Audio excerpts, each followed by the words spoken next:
When you make a film, there's an ideal audience for it, and there's an ideal place to show it. And I think those two things are fused tonight at the Apollo Theater. We all feel like we've been sort of waiting for this moment ever since we made this film, to be able to bring it back here to Harlem, the home of James Baldwin, and really the home of this story.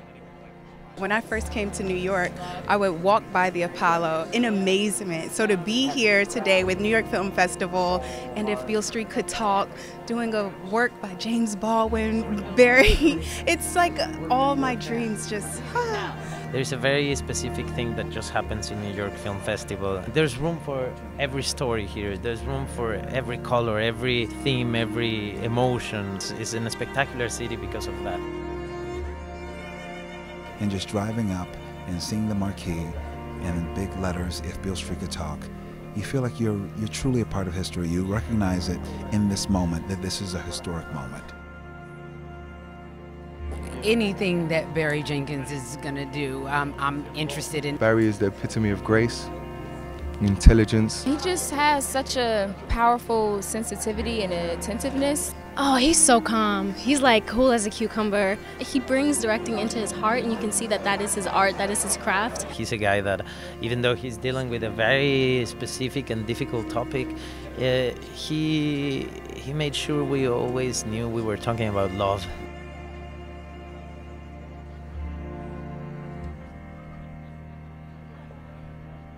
The film is based in the 1970s, but the themes are still so relevant today for what it's like to be a black man in America, what it's like to be colored people in America, and what it's like to be women. To sit with an audience and sit with all these people who, we want to know what their reactions are. I hope they love it as much as we love making it. I want to thank everybody at Annapurna for helping to make this possible, and Camilla and Janelle and everybody here at the Apollo as well. They've been a joy to work with.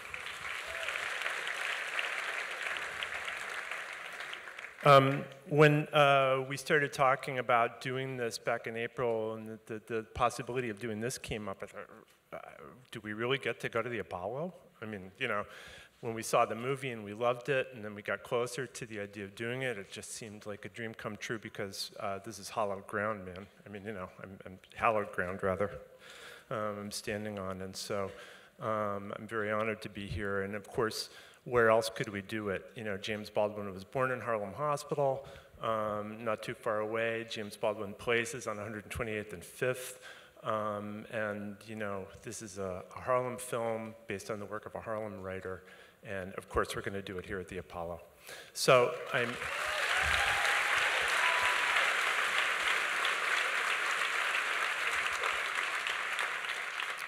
I'm very, very pleased to welcome the director of If Beale Street Could Talk to introduce his film, Barry Jenkins. Hey, how y'all doing? Thank you very much. I have always wanted to be on stage at the Apollo. No, I'm serious, bro. I thought I'd be dressed as Sandman, but I'm here, apparently. Y'all thought we was gonna start on time? I'm getting my little 30 seconds of stand-up out the way. Before we begin, we have so many cast members here, and our location scout is sitting right there. Hot damn. I wanted to take a moment to thank Kent and New York Film Festival for allowing us to do this. James Baldwin was born and raised in Harlem. This book is set in Harlem. It was filmed in Harlem. The first time it shows in the U.S. had to be in damn Harlem. So thank you very much.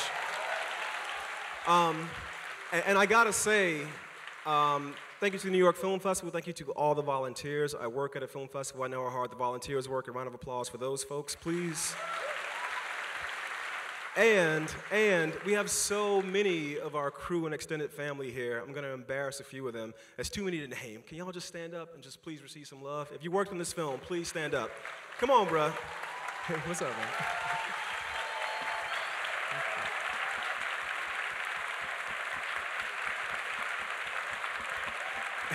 It's also just to illustrate that Barry Jenkins and all his white film school friends make these black-ass movies. All right, we're gonna kick it off. We got so many cast members here. It takes a village to raise a child, and here's the village of If Beale Street Could Talk. Please give a warm welcome to Marsha Jean Kurtz,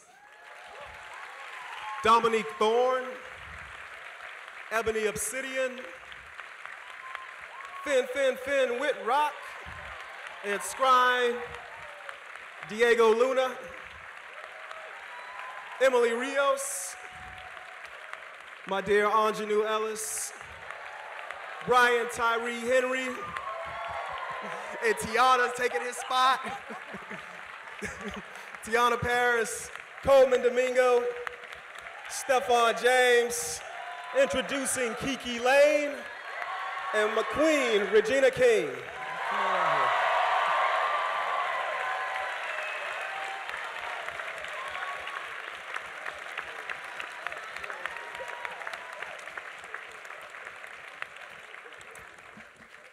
In addition to all these,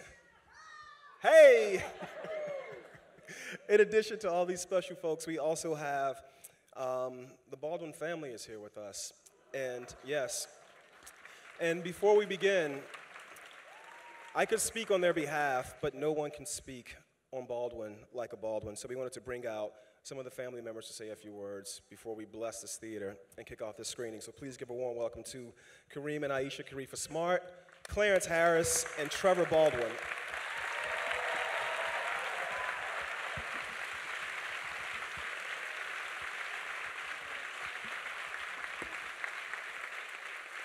Yes. Good evening, everyone.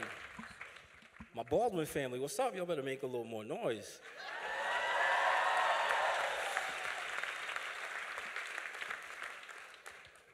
There are many similar themes throughout Uncle Jimmy's body of work. In the short story, Sonny's Blues, he wrote, all they really knew were two darknesses, the darkness of their lives, which was now closing in on them, and the darkness of the movies, which had blinded them to that other darkness. As we gather this evening to witness the product of Uncle Jimmy's words from yesterday, through the lens of Barry today, with an amazing cast of tomorrows, together creating a contemporary period piece that touches the soul. There is no darkness because the lights are bright on Beale Street. And just like childhood, when the street lights come on, y'all know y'all gotta be home. So this evening, we're all home at the Apollo. Thank you very much, my cousin.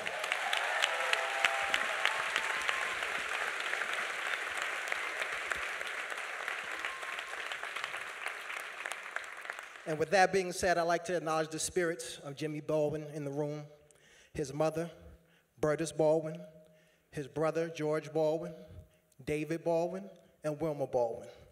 Present in the audience, his sister, Paula Whaley, his sister, Elizabeth Dingle, home resting, his sister, Gloria Khalifa Smart, and his sister, Barbara Jameson.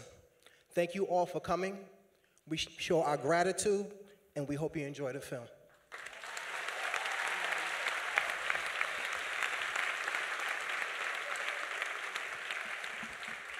Good evening, ladies and gentlemen. Right now, I would like to ask my beautiful family to please stand up and be acknowledged. Stand up, don't be shy, don't be shy. Yes.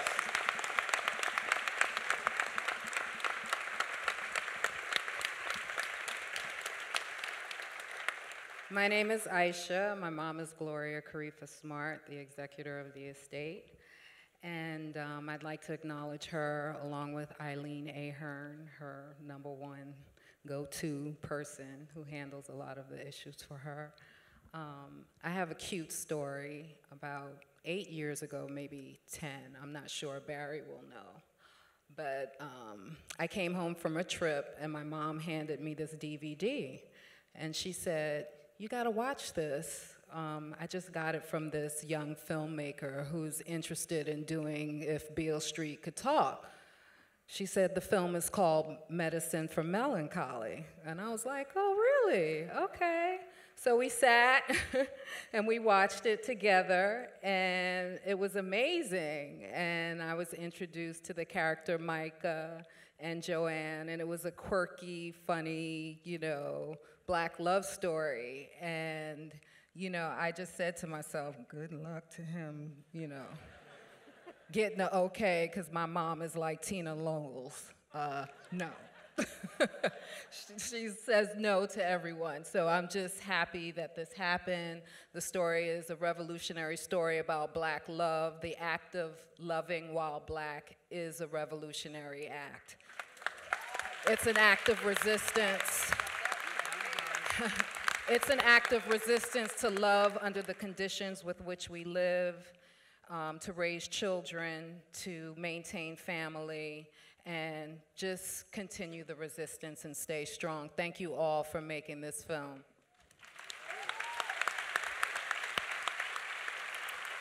And with that, we will ask you to turn your cell phones off. Now that you took all those photos, any fax machines you got, turn all that shit off and sit back and enjoy the show. There'll be a Q&A afterwards. Much love to y'all. Please enjoy. Can you talk about how long it took you to bring this novel to the screen and what it was like adapting James Baldwin? Yeah, it was kind of like this moment in my life that I look back on quite fondly now that we have a Best Picture and the movie that just screened here that came out of this period. But in the summer of 2013, I was kind of like broke and tired and just over everything. And so Adele Romanski got $8,000 together and sent me off to Europe. And I bought a round-trip ticket to Brussels. With no plans. I had an Airbnb for 10 days in Brussels, and I wrote the screenplay for Moonlight in those 10 days, and then I took a train to Berlin and adapted this novel into a script. Did not have the rights to this novel, but I got them now. And yeah, it was the kind of the two pieces went hand in hand. And so as we started to develop both Moonlight and Beale Street, we started working on gathering the rights from the estate, by which I should say we started building a relationship with the James Baldwin estate. And as we made Moonlight, the relationship just grew and fostered. And ultimately, that's why I love when the Baldwin clan gave the intro, nobody said Moonlight, they all said Medicine for Melancholy, because they saw the first film, and before we even finished Moonlight, they just knew that we were going to go down the road together. So it was a process that all began in these 6 weeks in Europe in 2013. What was the tone that you wanted to set with the novel? The movie has such a particularly graceful tone, and just talk about that. Yeah, it was kind of interesting. Moonlight has all these visual inspirations taken from like Asian art house cinema, like Wong Kar-wai, Ho Xiaoshen, and then a little bit of yes, clap it up for those folks. Yeah, there you go. and then a little bit of Claire Denis. But with this film, it was much more about the syntax of the way Baldwin writes. You know, I like to say that the duality of this novel was that it's like this really lush romance, but Baldwin uses the same sort of sentence aggression to address the systemic oppression. And so I think to me, the pairing of those two things was all the inspiration that James and I needed. And so we started looking at still photographers. I'm pointing at James now, who's sitting behind White, sitting in that, which is so crazy. And so we were looking at Roy Decarava, Gordon Parks, and listening to a lot of jazz. And that was like enough to give us the language for the film. Yeah. Maybe we want to start passing the microphone down the line so that cast members can comment on the experience of the vibe on this shoot. Yeah, we're just going to make this a free-for-all, kind of like a buffet of a Q&A, because there's too damn many of us up here. Yeah, but before we do that, I was thinking of something backstage, and I wanted to make sure I got it in front of a public audience. There were 3 men, not including you, Kent, because you were not in the film. Right. There were 3 men up here who are not black, who are actors that are in this film. And we often talk about allies, and I think when you think about allies are like, when you raise your voice, I will amplify it. I will help you shout out. And I think in this film, I saw a different kind of ally, by which I say the third act of this film involves scene work from all 3 of these non-black men who are up on stage. And those scenes are so damn beautiful, but they're not us.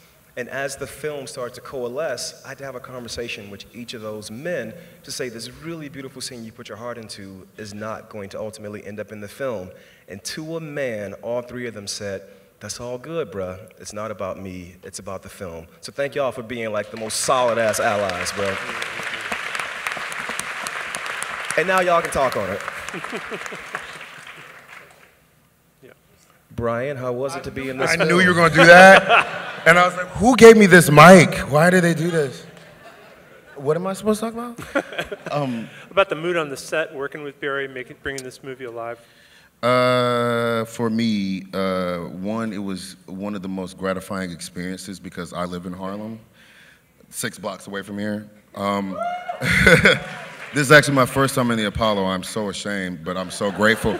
So grateful at the same time for it to be this reason. Teyonah's my neighbor, by the way, so don't forget that. But it was great because we were filming right around here, and when Barry gave me the call to do this scene, I was very, it was kind of an out-of-body experience because I couldn't believe it. You know, because James Baldwin just means so much to me. Like, I still carry a copy of A Fire Next Time in my backpack everywhere I go, just to make sure to be ready for what's going on. And so, like, when I got to do this scene with Steph here, I don't know, I'm still shocked about how it came out because I literally do not remember the cameras being anywhere in this room.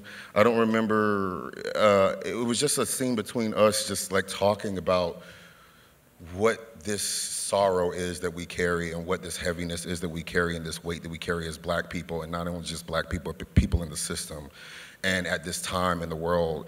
But it was so gratifying to know that I was amongst my peers. Like, most of these people up here I've known for years, like for years, and it just was something that I knew was very special, something that I knew that needed to be said and needed to be done.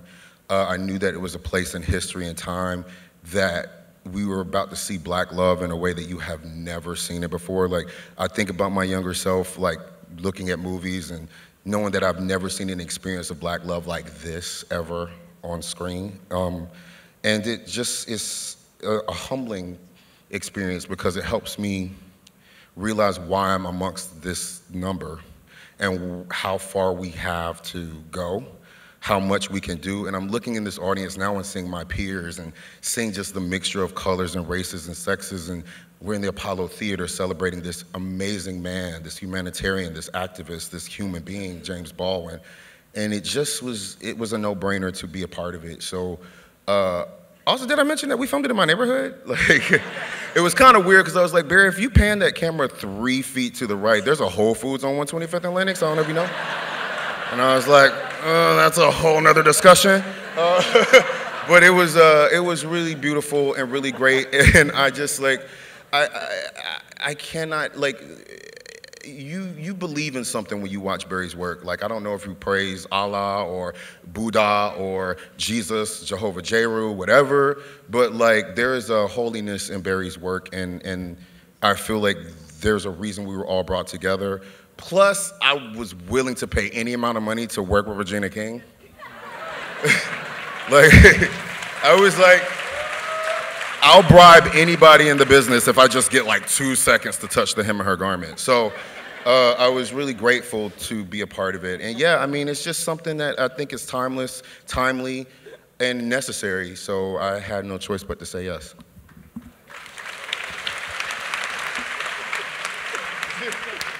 Y'all just jump in. You got a mic, speak into it. You passed. Ed Skrein, what was it like being in this film, bro? Actually, I'm very curious to hear what you got to say. This is the sweetest man in the world, and yet, it was dark, you know. It was the duality was crazy because it was so beautiful and such an honor and so humbling to work with a hero of mine, from text from a hero of mine. And the text was so rich from Barry alone that when you add to that, you know, everything that James wrote about Officer Bell, and you know what James could write in 1 sentence is what the rest of us mere mortals write in 100. And he would write about just the sexual threat of Officer Bell licking his bottom lip, and how he would look at Fonny, and you know, there was so much there. So it was the easiest job to prepare for ever. Even though I had one scene, the easiest job ever, and the hardest fucking scene to do, because it was dark side. You know, I love the light. I'm out here trying to find balance and love, believe it or not. And yeah, it got dark on set, man. I mean, it was 2 in the morning. But nah, it was dark side. But you know, we finished, and I felt like I had a real responsibility, and you know, someone had to represent that darkness, that bigotry, that ignorance, that racism, and that divisiveness, that destructiveness. And it's against everything in my DNA, but it was important to me to represent it, man. And it's an honor to be up here with you lot. And it's all peace and love now, though. Yeah, now. Barry, what were the particular qualities that you were looking for in casting Tish and Lonnie? I mean, we were trying to just build a family. You know, with Moonlight, we were trying to find these 3 guys who could all feel like they had the same soul. With this film, it was about building souls that felt like they would nurture the birth and the fruition of these 2 folks. So once we hit on Stephan and KiKi, it was about who was the mother and father of KiKi Layne. You know, it's got to be Colman Domingo and Regina King. You know, and then with this guy's family, it was about who is talented enough to, because how could you not want to love this young man? And so we had to find people who had, as Ed said, this duality. Shut up, man. We had to find people who had this duality within them. And so it was about building these circles around them. With KiKi, you know, I like to say casting to me is a meritocracy. You know, when I write a script, I don't see the actor in my head. And I'm hoping somebody will walk in the door and show me who the actor is. And Trevante Rhodes in Moonlight was like the perfect example of that. Never in a million years would have thought that guy was going to end up being the main character in my film. And in this movie, I feel like the character of Tish had to have this innocence, this pureness, this naivete, but at the same time, because she's speaking the voiceover, be able to speak with reflection, you know, and that she's learned and grown and evolved based on the things that we're seeing play out in the present tense. And so when KiKi sent in her tape, I feel like she had that presence within her that she could be both just experiencing everything for the first time, and then on a moment's notice be like, I have experienced this way too many times. I'm done with this shit. And so once we like saw her tape and brought her in and read her with Stephan, who does not look like the way Fonnie is described in the book. I apologize, Mr. Baldwin. However, he showed up and he just like killed the audition. There's this dynamic of colorism in the novel where all of Fonnie's family is very light-skinned, and it's just probably like the first time in the history of histories that a character was written light-skinned and we cast him dark-skinned. But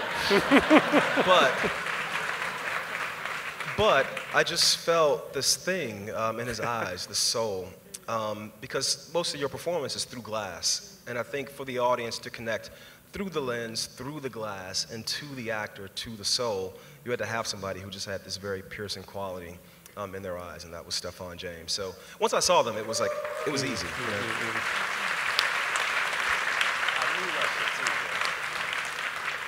You want to pass the microphone down to Stephan? And I have it already. You have a microphone. There you go. Okay. Yeah. What was your what's your take on making this movie? Your experience of making the film working? I mean, what can I say? I'm just, even now, I'm so humbled to be on this stage with all these incredible faces. You know, an opportunity to work with Barry Jenkins, who I've been a fan of, you know, since I saw Moonlight, and then went back and watched Medicine, and then, you know, I had this strange feeling that I was going to work with him at some point, and I didn't know when it was going to be. I certainly didn't know it was going to be his follow-up to Moonlight, and you know, to have this sort of thing fall into my lap like this, you know, it's just an incredible, incredible thing. And the marriage of a James Baldwin and a Barry Jenkins, and the opportunity to work with Regina King again, you know, who I've worked with now twice, and Colman twice now.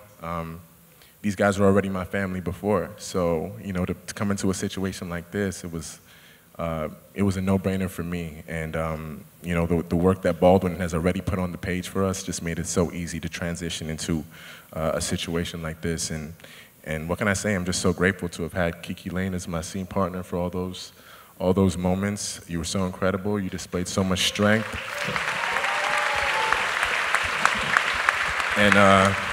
And you really put this film on your back. So congratulations. I'm proud of you. I just want to say I played the Italian lady who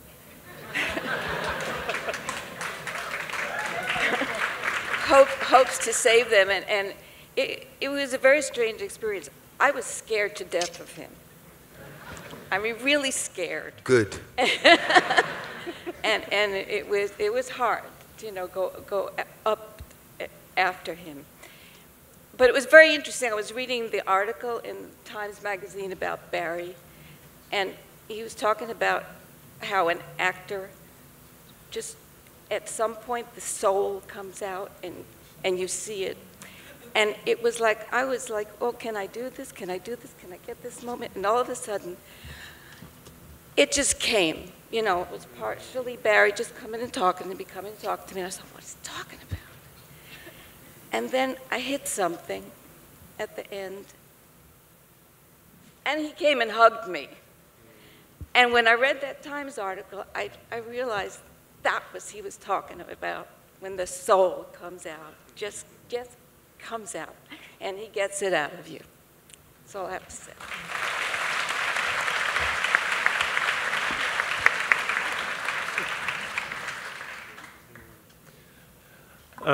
Barry, can you talk about the world that you created visually with your production designer, Mark Friedberg, and with your costume design? You really did what you were going for there. Yeah, I mean, just like with the visuals, a lot of that came directly from Baldwin. You know, he's very detailed in this book.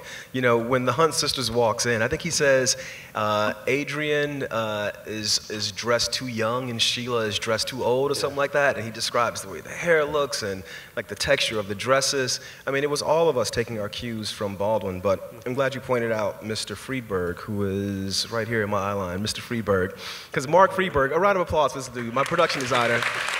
So I was in New York on Father's Day for literally 18 hours. We were meeting somebody else, Adele and myself. And this dude, it was on Father's Day. This guy has kids who he loves and who loves him. But he ran out of his own Father's Day celebration to come and sit with me, to corner me in the hotel bar. And we sit down and he plops down his copy of the novel If Beale Street Could Talk. And he just starts flipping through it. And he's like, and this, and this, and that, and that. And it's really difficult making a period piece, especially for somebody who's never made a movie that has a budget of more than $1 million. But Mark said, the most important thing to me is the patina. And so the film you just watched, there are no actual freestanding locations. You know, the Rivers home is a brownstone that was gutted and about to be flipped, gentrification.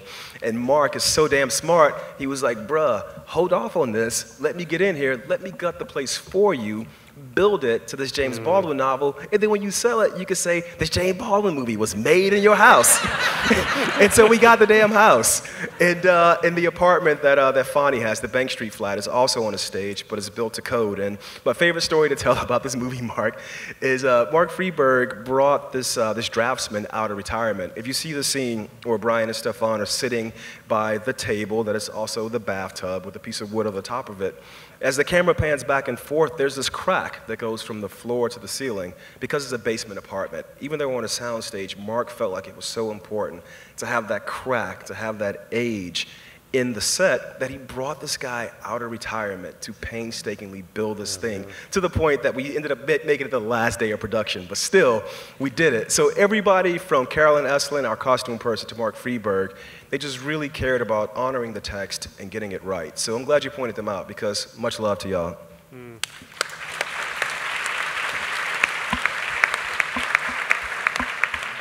I think the warmth of the color and then the tone of the music actually go hand in hand. The music is absolutely magnificent, just beautiful.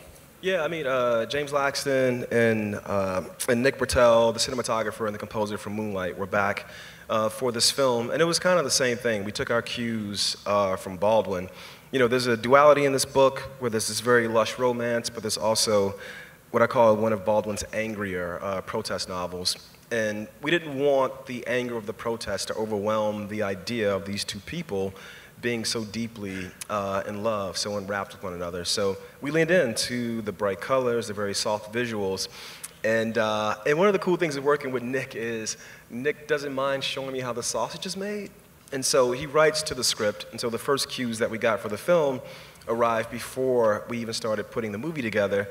And there was one cue, I think, which cue was the first one that we hit on, Nick? It might have been the opening scene that we hit on, but it was played on brass. And so we started composing the movie for brass, you know, for trumpet, saxophone, but then we realized it was a little too obvious.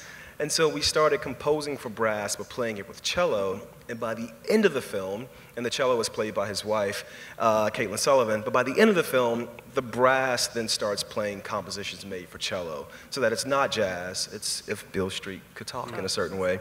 And both those dudes, man, I mean, hopefully y'all will work with me again. That was a light laugh, James. The audience says yes. But no, they were dope, yeah. We got the high five from backstage, but I want to thank everybody on this stage for bringing this movie here. You're magnificent. Thank you. Thanks, Barry. Thank y'all for coming out.